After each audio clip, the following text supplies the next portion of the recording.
Olá pessoal, tudo bem com vocês? Bem-vindos a mais um vídeo. E rapidamente, antes do tema de hoje, eu gostaria de dar um recadinho. Como eu já havia mencionado com vocês, nós sempre vamos tratar de assuntos diversos. Nós nunca vamos ficar na mesma coisa sempre.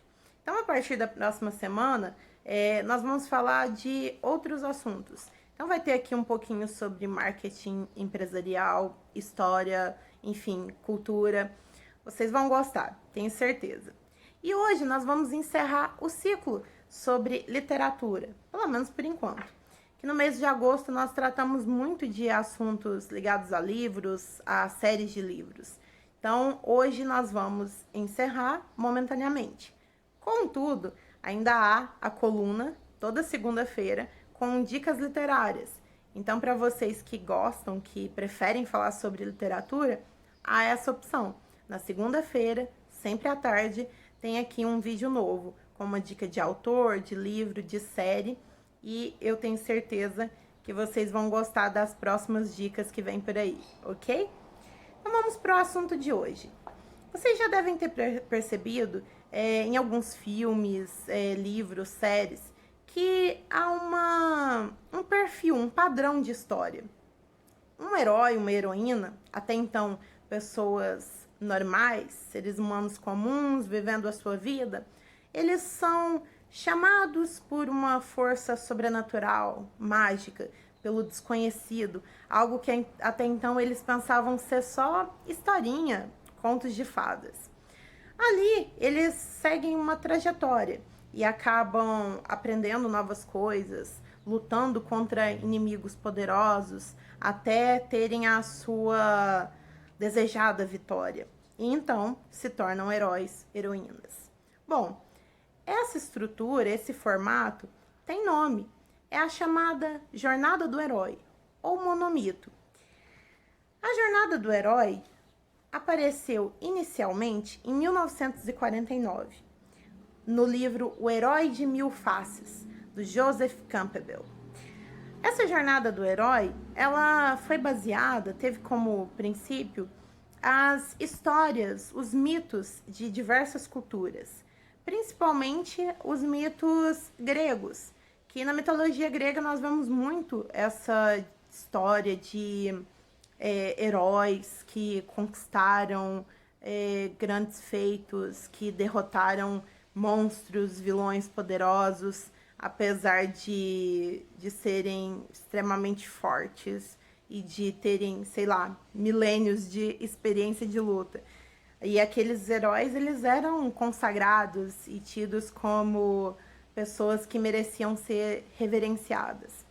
É com base naquilo, nesse contexto, que a jornada do herói foi criada. O Joseph Campbell, com base em um arquétipo de um psicólogo bem conhecido, Carl Jung, ele meio que apresentou, ele não criou, na verdade ele apresentou essa estrutura da jornada do herói, que era dividida em 3 sessões, sendo elas partida, descida, iniciação, penetração e retorno. Só que nesse primeiro momento é algo bem extenso, porque em cada uma dessas sessões, partida, descida, retorno, há subdivisões. E aí são várias, inúmeras, umas 6, 7 subdivisões em cada sessão. Aqui, para ser um pouquinho mais simples para vocês compreenderem, nós vamos nos basear em uma versão repaginada, que na verdade é aquela mais popular, que existe uma galera que utiliza inclusive no marketing para contar histórias, cases de sucesso de clientes, que é a Jornada do Escritor, que são os 12 passos da jornada, pelo Christopher Vlogger. Então nós vamos falar aqui um pouquinho e eu vou mostrar para vocês, vou ir indicando a partir deste formato aqui. Que na verdade, eu sou péssima para desenhar essas coisas, mas vai dar para vocês entenderem. Inicialmente nós começamos aqui, que é o mundo comum. Como eu disse, antes desses personagens se tornarem heróis, heroínas, eles vivem num mundo convencional, como qualquer outro ser humano. E então eles são chamados à aventura. É aí que começam a aparecer as coisas extraordinárias, a magia. Vou dar um exemplo em Harry Potter. Ele vivia com os tios e o primo e de repente, após chegarem inúmeras cartas, enfim, os tios o levarem para outro lugar tentando fugir daquilo, aparece Hagrid, que apresenta para ele uma nova possibilidade, o mundo bruxo, e revela que, na verdade, ele não é um ser humano comum como os outros. E aí vem a recusa ao chamado. Continuando em Harry Potter, é quando o Harry diz, por exemplo, que como assim? Não pode, eu não sou um bruxo, eu sou só o Harry Potter. Normalmente, nessa jornada do herói, há um momento de dúvida em que o herói acha que aquilo não é possível. Mesmo vendo ali a magia, o sobrenatural acontecer, ele acredita que aquilo ali, enfim, não é real, que não pode ser real para ele, que ele é apenas uma pessoa comum. Então esse é o segundo momento, a da recusa ao chamado. E aí nós vamos para o encontro com o mentor. O mentor, geralmente, nessas histórias, na jornada do herói, é uma figura mais velha, mais experiente. É aquela figura que detém uma sabedoria tremenda, que viveu grandes aventuras, grandes histórias. Fugindo um pouquinho de Harry Potter, nós temos, por exemplo, em Percy Jackson, que eu estou lendo atualmente, ainda não tinha lido, estou no 4º livro. Em Percy Jackson temos o Credon, que nada mais é do que um personagem que tem toda uma sabedoria e que é praticamente o mentor do Percy Jackson, o protagonista da história. Depois do encontro com o mentor, que é essa pessoa, esse personagem que vai dar toda essa ajuda ao protagonista, nós temos a travessia do primeiro limiar, que é quando o personagem, o protagonista, ele começa a entender mais daquele universo. Então, existem novas lições, novos aprendizados. É ali que ele começa a se preparar para a missão dele, para o real motivo de ele estar inserido naquele contexto extraordinário. Depois, nós temos as provas, os aliados e inimigos. Como em toda boa história, um protagonista, uma protagonista, ele acaba ali naquele novo universo fazendo novas amizades. Exemplo, em Harry Potter, o Harry se aproxima muito do Rony e da Hermione, que acabam se tornando seus melhores amigos e que o ajudam em todas as aventuras. E também os protagonistas, eles fazem algumas inimizades, ainda que não naturalmente, mas acontece de ter ali alguma rixa. De novo, seria o caso do Harry com o Draco Malfoy. Depois disso, vem a aproximação da Caverna Oculta. A Caverna Oculta nada mais é do que o inimigo ou o teste pelo qual o protagonista, o herói, a heroína precisa passar. Então ali é o momento em que aquele personagem, ele se aproxima cada vez mais da aprovação dele. E então vem a aprovação propriamente dita.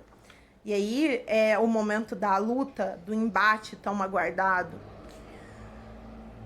A seguir, nós temos a recompensa. Após a luta, a aprovação, que o personagem passou por uma experiência de quase morte, por algo muito complexo, uma luta sangrenta, ele é recompensado. Então, as pessoas passam a ver como ele é corajoso, como ele conseguiu superar as adversidades, enfim. É aquele momento, basicamente, da comemoração, em que todo mundo está muito feliz porque conseguiu passar por uma situação muito complicada. E aí tem o caminho de volta, que vem a ser o momento em que o personagem ele vai retornar para aquele lugar comum dele, aquele em que ele estava antes de ser chamado ao sobrenatural, ser chamado a um ambiente completamente novo. A ressurreição, que em algumas histórias é o momento em que o personagem, mesmo depois da aprovação dele, acaba tendo de lidar com alguma outra situação, tendo de tomar uma decisão muito complicada antes de dar por finalizada a tarefa. E então, o retorno com o Elixir. Esse retorno com o Elixir nada mais é do que o momento em que o personagem vai voltar à sua vida convencional, como eu havia mencionado, que é o caminho de volta que ele faz, e ele retorna com o quê? Uma lição, um aprendizado, uma mágica, um artefato mágico diferente. De novo, em Harry Potter, quando termina-se o primeiro ano letivo do Harry em Hogwarts, e ele volta sabendo que tudo aquilo é real e que há amigos ali e que a magia faz parte dele. O personagem, ele retorna àquela vida convencional dele, só que com um fator bem diferente, que agora ele tem poderes extraordinários e que ele sabe que todo aquele mundo, que todo mundo jura que é faz de conta, na verdade é real. Enfim, existem várias histórias que possuem esse formato da jornada do herói. Eu mencionei aqui Harry Potter, Percy Jackson, mas em Star Wars também temos algo bem parecido. Enfim, independente do tipo de história, esse é um formato que, sem dúvida, chama muito a atenção das pessoas. Enfim, eu espero que vocês tenham gostado de saber um pouco mais sobre esse tema. E caso vocês tenham se ligado que já viram algum filme, alguma série, enfim, que tem esse mesmo formato, deixem aí sugestões nos comentários, que eu gostaria de dar uma olhadinha e conhecer novas histórias também, além dessas que eu mencionei e que possuem esse formato, essa estrutura narrativa. Até a próxima semana, pessoal, e tchau, tchau!